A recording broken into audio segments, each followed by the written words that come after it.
Hello, my dear guests. My name is Anna. Welcome to the Witch House, where I read you bedtime stories from around the world. Tonight's story is Beauty and the Beast by Jeanne-Marie LePrince de Beaumont. So if you are ready, just close your eyes, listen and enjoy.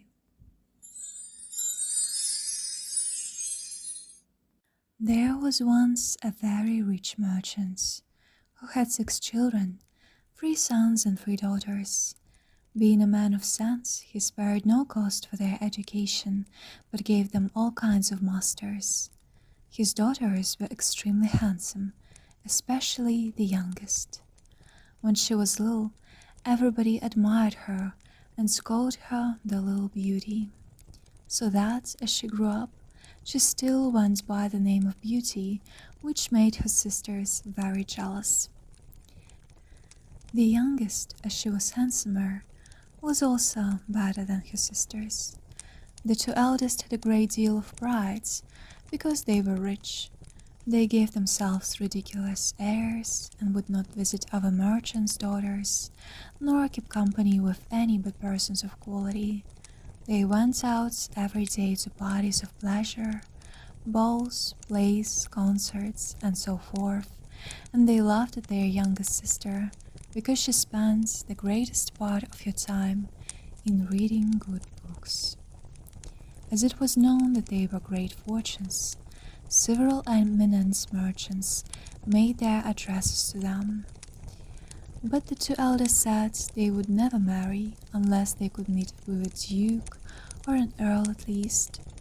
Beauty very civilly thanked them that courted her and told them she was too young yet to marry, but chose to stay with her father a few years longer.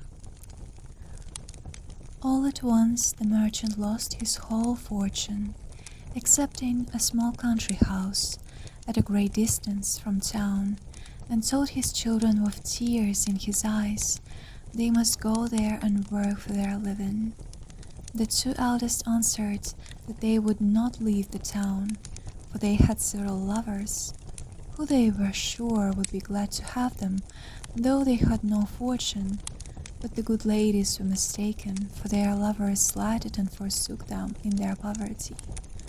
As they were not beloved on account of their pride, everybody said, "They do not deserve to be pitied.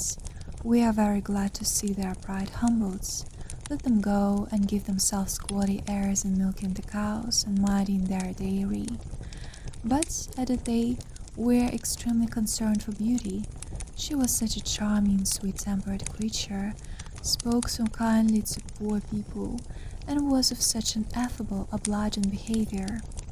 Nay, several gentlemen would have married her, though they knew she had not a penny, but she told them she could not think of leaving her poor father in his misfortunes, but was determined to go along with him into the country to comfort and attend him. Poor Beauty at first was sadly grieved at the loss of her fortune, but, said she to herself, were I to cry ever so much, that would not make things better. I must try to make myself happy without a fortune. When they came to their country house, the merchant and his 3 sons applied themselves to husbandry and tillage, and Beauty rose at 4 in the morning and made haste to have the house clean and dinner ready for the family. In the beginning she found it very difficult, for she had not been used to work as a servant, but in less than 2 months she grew stronger and healthier than ever. After she had done her work, she read, played on the harpsichords, or else sung whilst they spun. On the contrary, her 2 sisters did not know how to spend their time. They got up at 10 and did nothing but saunter about the whole day, lamenting the loss of their fine clothes and acquaintance. "Do but see our youngest sister," said they, one to the other. "What a poor, stupid, mean-spirited creature she is, to be contented with such an unhappy, dismal situation." The good merchants, was of quite a different opinion.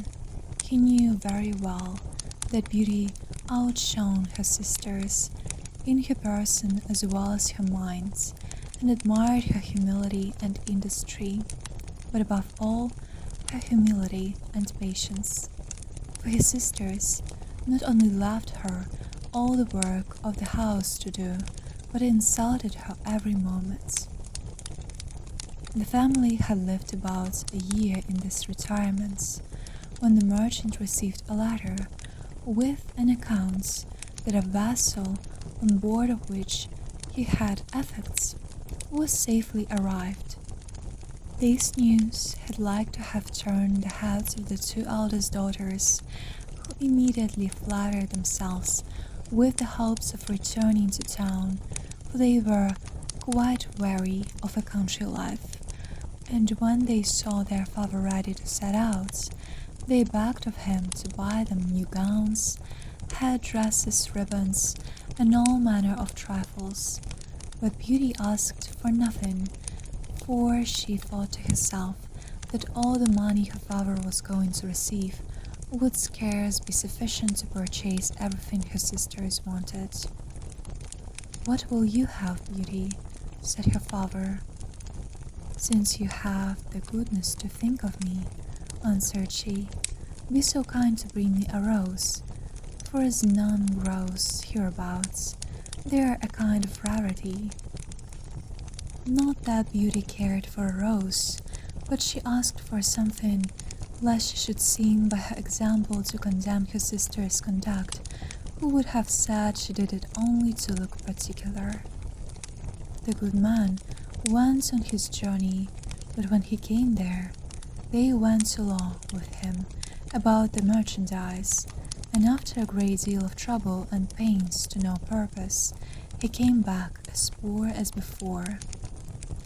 He was within 30 miles of his own house, thinking on the pleasure he should have in seeing his children again, when going through a large forest he lost himself. It rained and snowed terribly.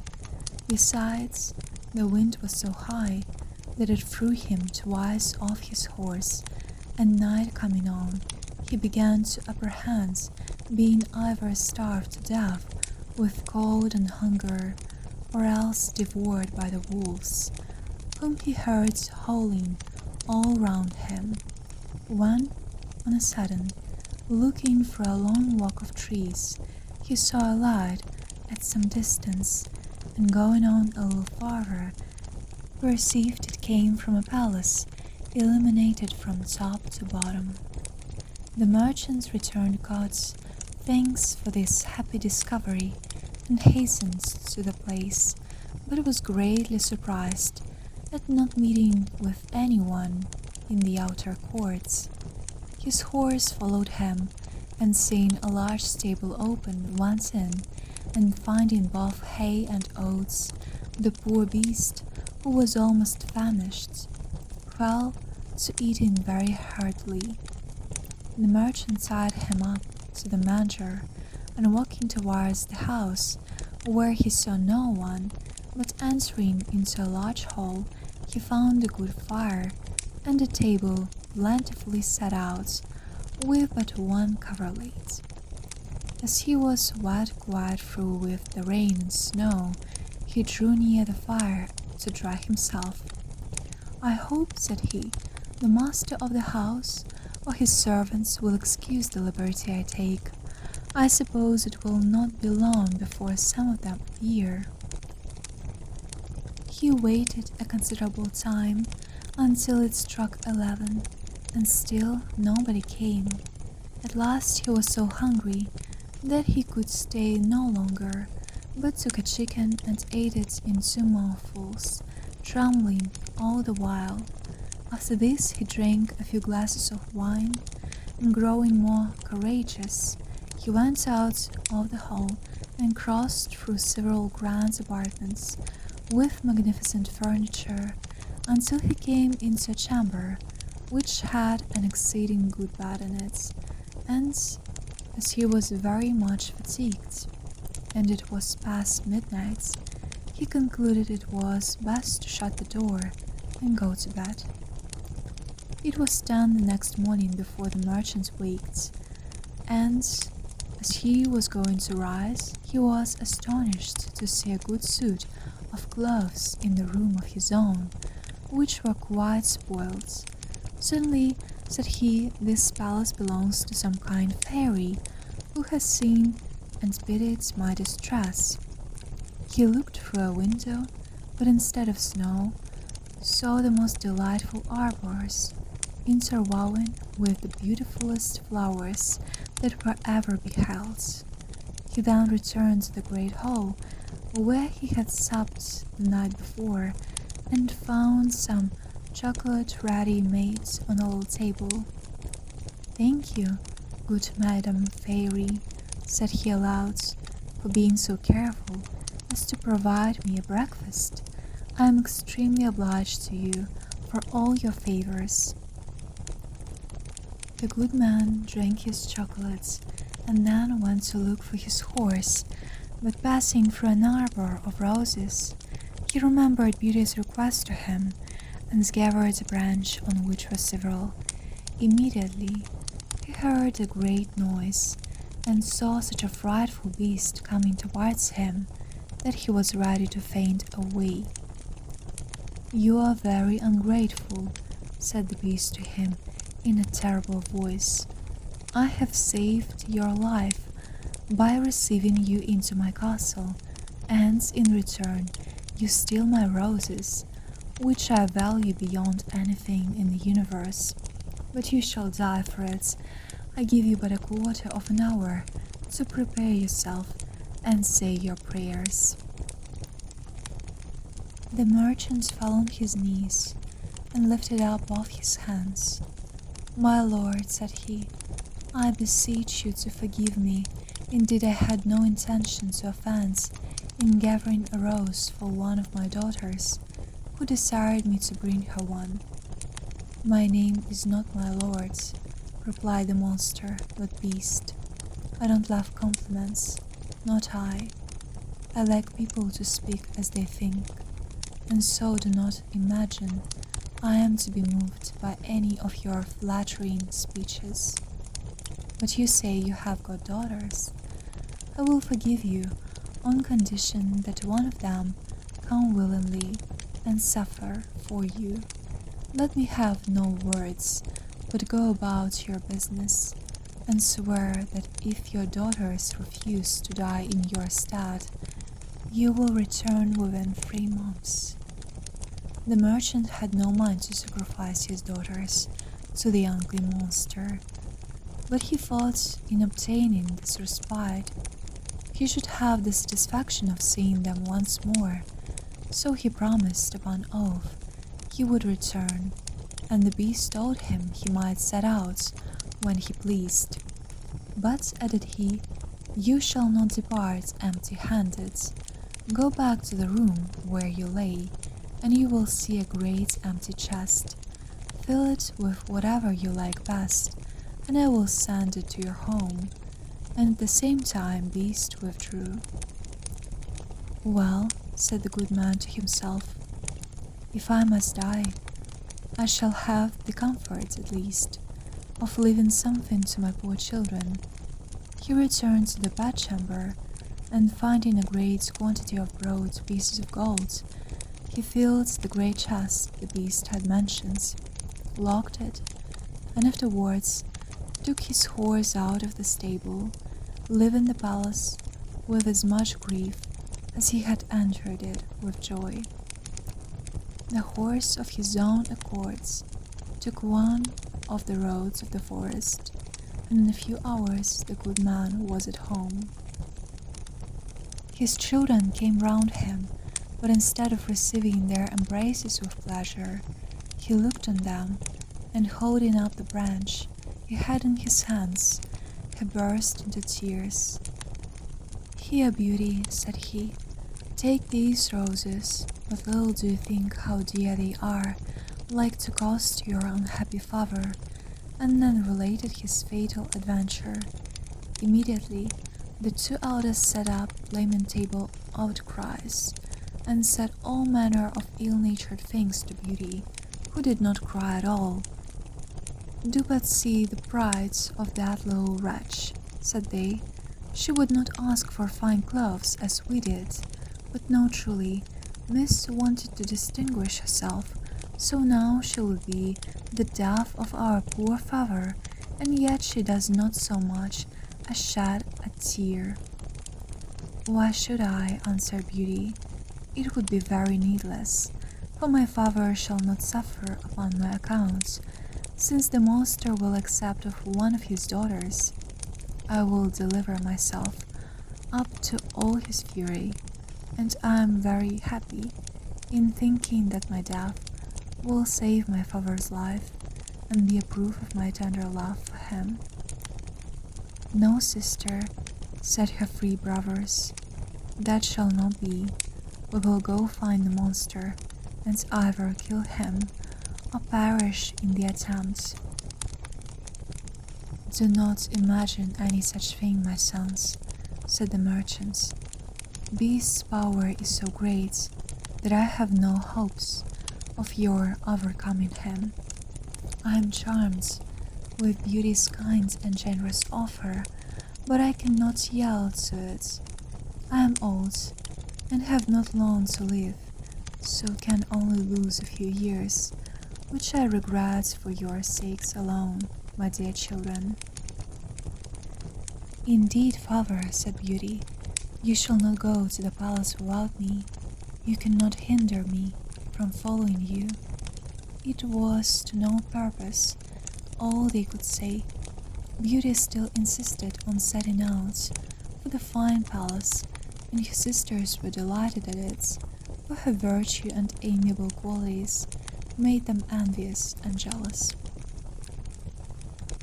The merchant was so afflicted at the thoughts of losing his daughter that he had quite forgot the chest full of gold. But at night, when he retired to rest, no sooner had he shut his chamber door than, to his great astonishment, he found it by his bedside. He was determined, however, not to tell his children that he was grown rich, because they would have wanted to return to town, and he was resolved not to leave the country. But he trusted Beauty with the secret, who informed him that two gentlemen came in his absence and courted her sisters. She begged her father to consent to their marriage and give them fortunes, for she was so good that she loved them and forgave heartily all their ill usage. These wicked creatures rubbed their eyes with an onion to force some tears when they parted with their sister, but her brothers were really concerned. Beauty was the only one who did not shed tears at parting, because she would not increase their uneasiness. The horse took the direct road to the palace, and towards evening they perceived it illuminated as at first. The horse went of himself into the stable, and the good man and his daughter came into the great hall, where they found a table splendidly served up and two covers. The merchant had no heart to eat, but Beauty, endeavoring to appear cheerful, sat down to table and helped him. Afterwards, thought she to herself, "Beast surely has a mind to fatten me before he eats me, since he provides such plentiful entertainments." When they had supped, they heard a great noise, and the merchant, all in tears, bid his poor child farewell, for he thought Beast was coming.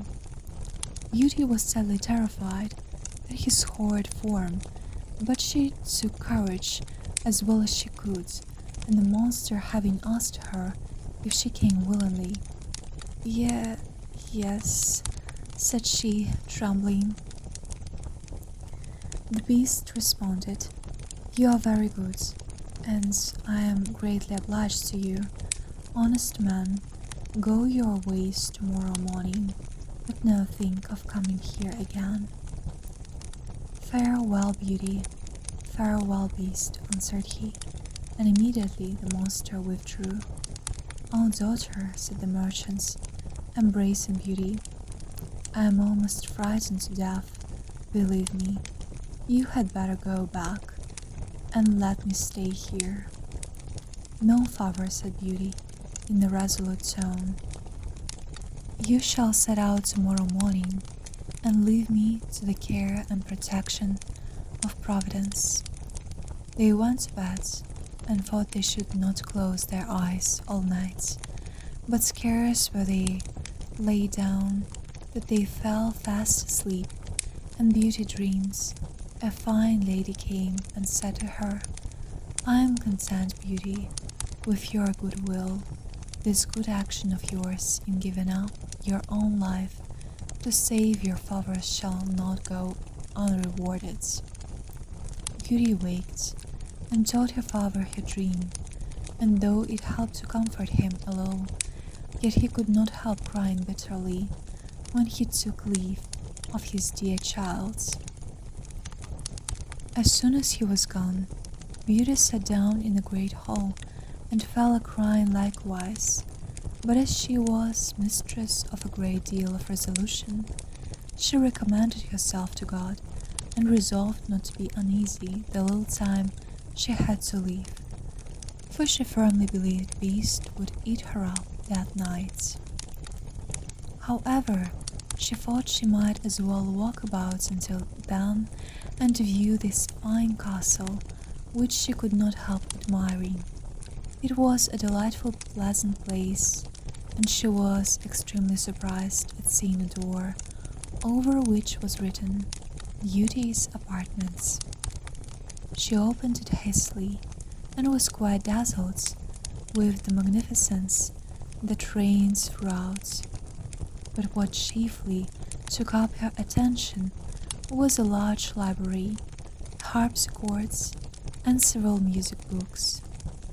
"Well," said she to herself, "I see they will not let my time hang heavy upon my hands for want of amusements." Then she reflected, "Were I but to stay here a day, there would not have been all these preparations." This consideration inspired her with fresh courage, and opening the library, she took a book and read these words in letters of gold: "Welcome, Beauty, banish fear. You are queen and mistress here. Speak your wishes, speak your will. Swift obedience meets them still." "Alas," said she with a sigh, "there is nothing I desire so much as to see my poor father and know what he is doing." She had no sooner said this when, casting her eyes on a great looking-glass, to her great amazement, she saw her own home, where her father arrived with a very dejected countenance. Her sisters went to meet him, and, notwithstanding their endeavours to appear sorrowful, their joy, felt for having got rid of their sister, was visible in every feature. A moment after, everything disappeared, and Beauty's apprehensions at this proof of Beast's complaisance. As soon she found dinner ready, and while at table was entertained with an excellent concert of music, though without seeing anybody. But at night, as she was going to sit down to supper, she heard the noise Beast made, and could not help being sadly terrified. "Beauty," said the monster, "will you give me leave to see you sup?" "That is as you please," answered Beauty, trembling. "No," replied the Beast, "you alone are mistress here. You need only bid me gone, if my presence is troublesome, and I will immediately withdraw. But tell me, do not you think me very ugly?" "That is true," said Beauty, "for I cannot tell a lie, but I believe you are very good-natured." "So I am," said the monster, "but then besides my ugliness, I have no sense. I know very well that I am a poor, silly, stupid creature. 'Tis no sign of folly to think so, replied Beauty, for never did fool know this, or had so humble a conceit of his own understanding. Eat then, Beauty, said the monster, and endeavor to amuse yourself in your palace, for everything here is yours, and I should be very uneasy if you were not happy. You are very obliging, answered Beauty. I own I am pleased with your own kindness, and when I consider that, your deformity scarce appears. Yes, yes, said the beast. My heart is good, but still I am a monster. Among mankind, says Beauty, there are many that deserve that name more than you, and I prefer you, just as you are, to those who under a human form hide a treacherous, corrupt, and ungrateful hearts. If I had sense enough, replied the beast, I would make a fine compliment to thank you, but I am so dull that I can only say I am greatly obliged to you. Beauty ate a hearty supper, and had almost conquered her dread of the monster, but she had liked to have fainted away when he said to her, Beauty, will you be my wife? She was some time before she dared answer, for she was afraid of making him angry if she refused. At last, however, she said trembling, No, beast. Immediately the poor monster went to sigh and hissed so frightfully that the whole palace echoed. But Beauty soon recovered her frights, the beast having said in a mournful voice, Then farewell, Beauty, left the room, and only turned back, now and then, to look at her as he went out. When Beauty was alone, she felt a great deal of compassion for poor beast. Alas, said she, 'tis thousand pities anything so good-natured should be so ugly. Beauty spent 3 months very contentedly in the palace. Every evening Beast paid her a visit and talked to her during supper very rationally, with plain good common sense, but never with what the world calls wit. And Beauty daily discovered some valuable qualifications in the monster, and seeing him often had so accustomed her to his deformity that, far from dreading the time of his visit, she would often look on her watch to see when it would be 9, for the beast never missed coming at that hour. There was but one thing that gave Beauty any concern, which was that every night before she went to bed, the monster always asked her if she would be his wife. One day she said to him, Beast, you make me very uneasy. I wish I could consent to marry you, but I am too sincere to make you believe that will ever happen. I shall always esteem you as a friend. Endeavor to be satisfied with this. I must, said the beast, for, alas, I know too well my own misfortune, but then I love you with the tenderest affection. However, I ought to think myself happy that you will stay here. Promise me never to leave me. Beauty blushed at these words. She had seen in her glass that her father had pined himself sick for the loss of her, and she longed to see him again. I could, answered she, indeed promise never to leave you entirely, but I have so great a desire to see my father that I shall fret to death if you refuse me that satisfaction. I had rather die myself, said the monster, than give you the least uneasiness. I will send you to your father. You shall remain with him, and poor beast will die with grief." "No," said Beauty, weeping. "I love you too well to be the cause of your death. I give you my promise to return in a week. You have shown me that my sisters are married and my brother is gone to the army. Only let me stay a week with my father, as he is alone." "You shall be there tomorrow morning," said the beast. "But remember your promise. You need only lay your ring on the table before you go to bed, when you have a mind to come back. Farewell, Beauty."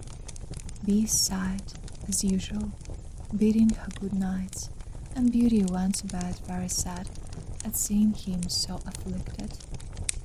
When she woke next morning, she found herself at her father's, and having rung a little bell that was by her bedside, she saw the maid come, who, the moment she saw her, gave a loud shriek, at which the good man ran upstairs, and thought he should have died with joy to see his dear daughter again. He held her fast locked in his arms above a quarter of an hour.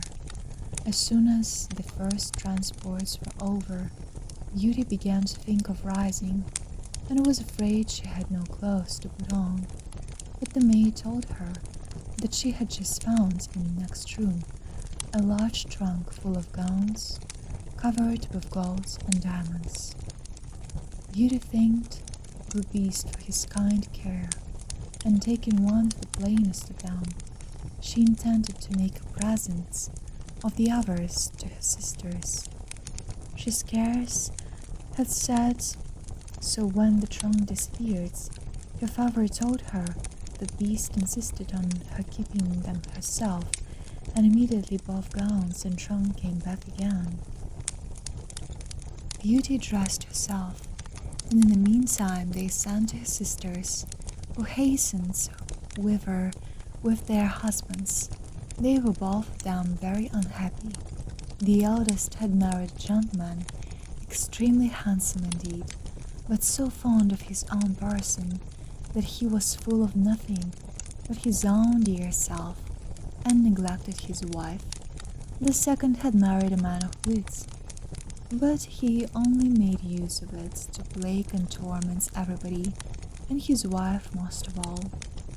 Beauty's sisters sickened with envy when they saw her dressed like a princess, and more beautiful than ever, nor could all her obliging affectionate behavior stifle their jealousy, which was ready to burst when she told them how happy she was.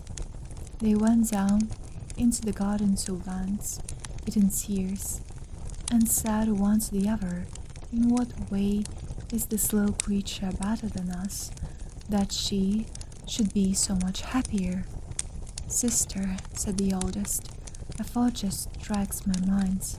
Let us endeavor to detain her but a week, and perhaps the silly monster will be so enraged at her for breaking her words that he will devour her." "Right, sister," answered the other. "Therefore we must show her as much kindness as possible." After they had taken this resolution, they went up and behaved so affectionately to their sister that poor Beauty wept for joy. When the week was expired, they cried and tore their hair, and seemed so sorry to part with her that she promised to stay a week longer. In the meantime, Beauty could not help reflecting on herself for the uneasiness she was likely to cause poor Beast, whom she sincerely loved and really longed to see again. The 10th night she spent at her father's, she dreamed she was in the palace garden, and that she saw Beast extended on the grass plat, who seemed just expiring, and in a dying voice reproached her with her ingratitudes. Beauty started out of her sleep and bursting into tears.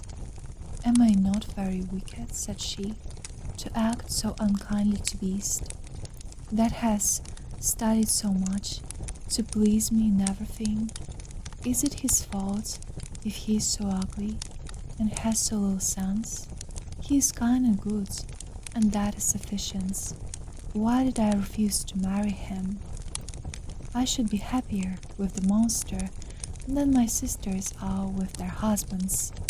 It is neither wit nor fine person in husbands that makes a woman happy, but virtue, sweetness of temper, and complacence. And Beast has all these valuable qualifications. It is true, I do not feel the tenderness of affection for him, but I find I have the highest gratitudes, esteem, and friendship. I will not make him miserable. Were I to be so ungrateful, I should never forgive myself. Beauty, having said this, rose, put her ring on the table, and then lay down again.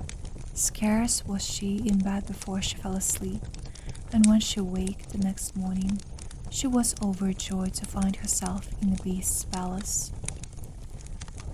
She put on one of her richest suits to please him, and waited for evening with the utmost impatience. At last the wished-for hour came. The clock struck 9, yet no Beast appeared. Beauty then feared she had been the cause of his death. She ran crying and wringing her hands all about the palace like one in despair. After having sought for him everywhere, she recollected her dream and flew to the canal in the garden, where she dreamed she saw him. There she found poor Beast stretched out, quite senseless, and, as she imagined, dead. She threw herself upon him without any dread, and finding his heart beat still, she fetched some water from the canal and poured it on his head. Beast opened his eyes and said to Beauty, "You forgot your promise, and I was so afflicted for having lost you that I resolved to starve myself. But since I have the happiness of seeing you once more, I die satisfied." "No, dear Beast," said Beauty, "you must not die. Live to be my husband. From this moment, I give you my hands, and swear to be none but yours. Alas, I thought I had only a friendship for you, but the grief I now feel convinces me that I cannot live without you." Beauty scarce had pronounced these words when she saw the palace sparkle with light and fireworks, instruments of music. Everything seemed to give notice of some great event, but nothing could fix her attention. She turned to her dear Beast, for whom she trembled with fear. But how great was her surprise! Beast was disappeared, and she saw at her feet one of the loveliest princes that I ever beheld, who returned her thanks for having put an end to the charm under which he had so long resembled a beast. Though this prince was worthy of all her attention, she could not forbear asking where a Beast was. "You see him at your feet," said the prince. "A wicked fairy had condemned me to remain under that shape until a beautiful virgin should consent to marry me. The fairy likewise enjoins me to conceal my understanding. There was only you in the world generous enough to be won by the goodness of my temper, and in offering you my crown, I can discharge the obligations I have to you." Beauty, agreeably surprised, gave the charming prince her hand to rise. They went together into the castle, and Beauty was overjoyed to find in the great hall her father and his whole family, whom the beautiful lady that appeared to her in her dream had conveyed thither. "Beauty," said the lady, "come and receive the rewards of your judicious choice. You have preferred virtue before either wit or beauty, and deserve to find a person in whom all these qualifications are united. You are going to be a great queen. I hope the throne will not lessen your virtue or make you forget yourself. As to you, ladies, said the fairy to Beauty's two sisters, I know your hearts and all the malice they contain. Become to statues, but under this transformation, still retain your reason. You shall stand before your sister's palace gates, and be it your punishment to behold your happiness, and it will not be in your power to return to your former state until you own your faults, but I am very much afraid that you will always remain statues. Pride, anger, gluttony, and idleness are sometimes conquered, but the conversion of a malicious and envious mind is a kind of miracle. Immediately the fairy gave a stroke with her wands, and in a moment all that were in the hall were transported into the prince's dominions. His subjects received him with joy.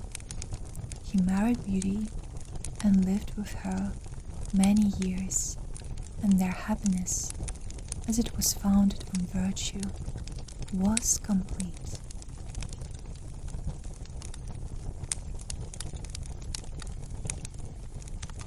My lovely visitors, thank you for listening to this story till the end. I hope you liked today's fairy tale. If you want to hear more stories like this, don't forget to like this video.